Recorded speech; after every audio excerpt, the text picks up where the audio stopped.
Katulad ng bahay na ito sa Leonard Road na mas kilala sa tawag na White House.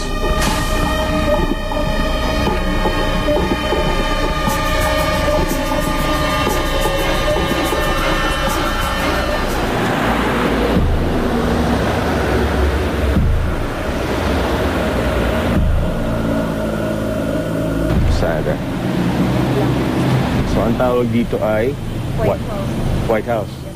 Si Alma ang kasalukuyang caretaker ng Laperal White House. Marami na rin daw silang kakaibang karanasan sa bakuran nito. May mga karanasan daw kayo sa Fortune Plant? Pinaputol ko po to, sir, sa isang guard dati. Tapos yung guard, 2 days siya hindi nakalakad. Masakit daw yung buong katawan niya, sabi niya. So nakahiga lang siya? Opo. Opo. Hindi niya maintindihan yung nararamdaman niya po sa katawan.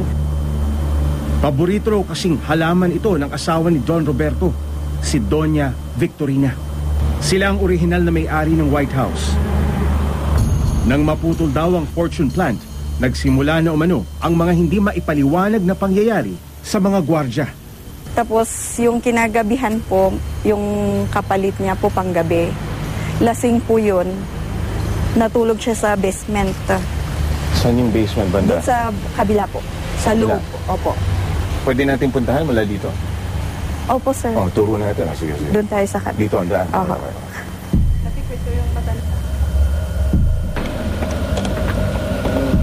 Usually sa basement, yan, mga sasakyan na nakagarahe. Opo. Dito. Hating gabi, basta bigla daw siya may naririnig na mga iyakan ko. Ngayon, sinong natutulog dito? Wala na po ngayon, sir.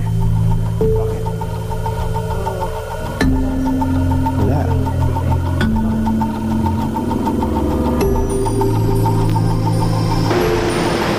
Nagkwento rin si Jose, ang nakatokang bantay ngayong umaga sa White House. Sa 5 taong karanasan mo dito sa pagbabantay sa bahay na to, may mga nararanasan ka bang kakaiba? Marami Marami? Oh. Yung mga radyo namin, yung radyo na nagpapatugtog kami. Oo.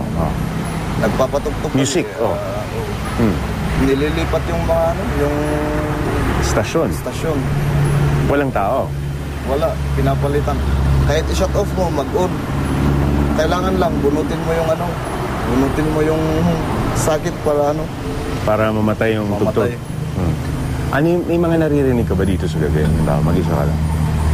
Yung mga nagwawalis lang sa loob, kumakalampag, yung bintana, yung mga kahit yung pintuan nagbubukas, kakalampag.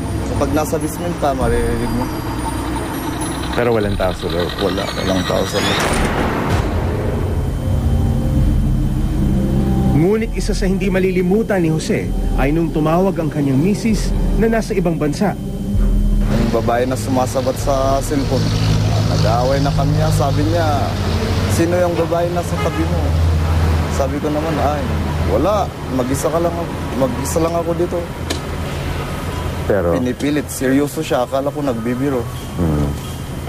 Pero may tao? Wala, mag-isa lang ako dyan sa basement. Ano karaniwan yung nakikita ng mga tao dito sa bahay na to? White lady daw. Yun naman ang sabi nila, yun ang nakikita nila. Sa 3rd step na yan, dyan raw lagi nakatayo. Nakatayo lang. Pinasok mo na ba yung loob nito ng gabi? Pinasok pero marami kami. Hindi mo kayang pasukan ng mag-isa? Bakit? Meron na, tatayo kasi ang balay mo dyan Kahit sabihin mo, kaya mo.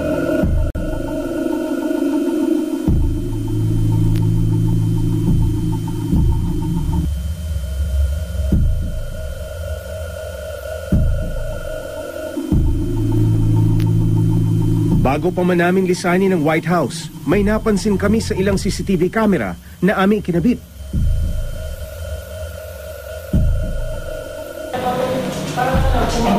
Ha?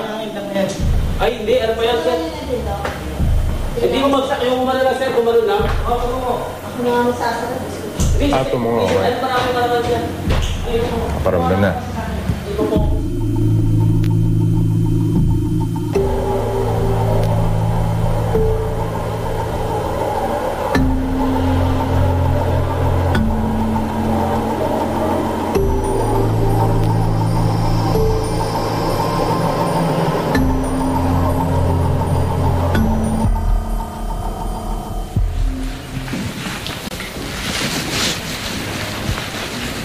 Nagdesisyon kaming isama na si Dion sa aming lockdown para magkaroon si Natel at Hernan ng sapat na lakas ng loob.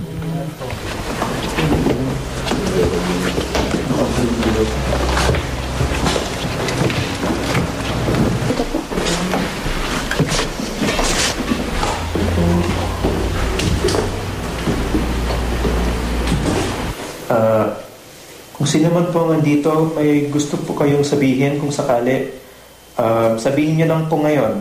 Meron po akong dala-dala dito, sabihin niyo lang po dito sa dala ko.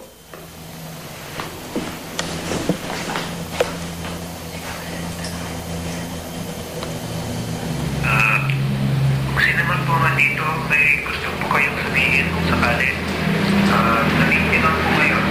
Meron po akong dala-dala dito, sabihin niyo lang po dito sa dala ko.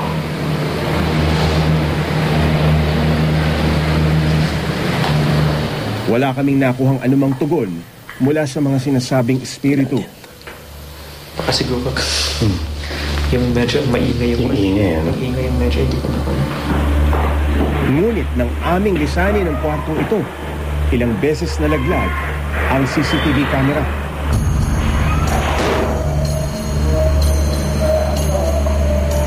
Sarado ang mga bintana kaya walang pumapasok na hangin.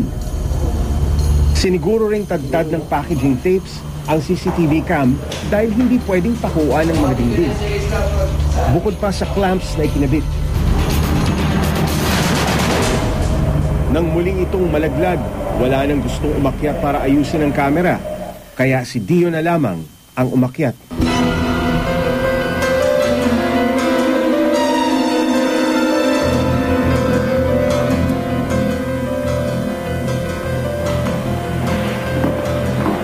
Ngunit pagkalabas ni Dion,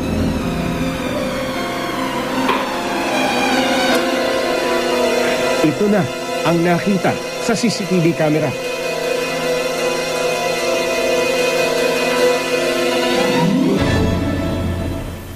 At narinig